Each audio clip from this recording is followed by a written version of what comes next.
Tonight, KFDM News is learning a man from the Silsbee area is the first person in Hardin County whose death is linked to Tropical Storm Harvey. The sheriff's office tells us the 67-year-old Vietnam veteran and Purple Heart recipient drowned in his trailer. KFDM's Peter Eliopoulos joins us now. And Peter, you spoke with the man's daughter?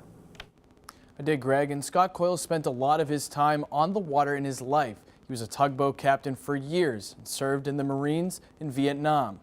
It leaves his daughter wondering why or how less than 2 feet of floodwater killed him. I should have answered, and I have to live with that regret. Amanda Parker says she was busy when her father last called her. But I have to live with that regret. A couple of days before Harvey hit. I'll just call him later. And later never.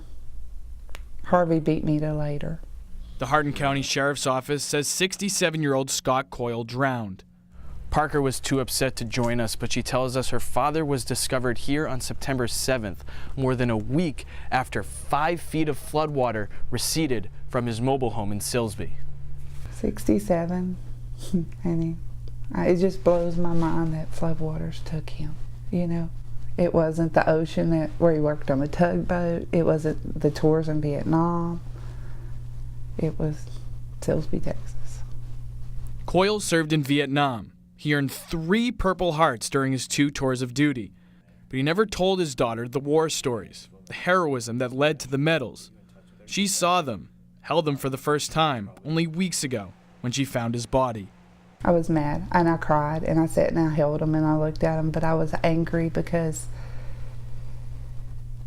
he never told me those stories. He told me his regrets, but he never, said, I saved a person's life, or I did this, or I did that. He wasn't that kind of man. Coyle's humility, too much for his daughter to accept. I haven't got to say my goodbyes because,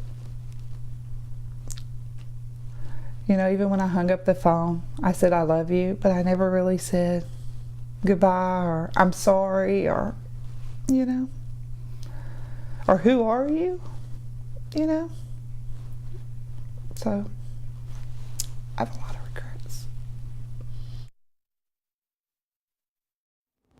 The sheriff says investigators believe Coyle suffered some sort of medical problem prior to the drowning. The investigation is now closed.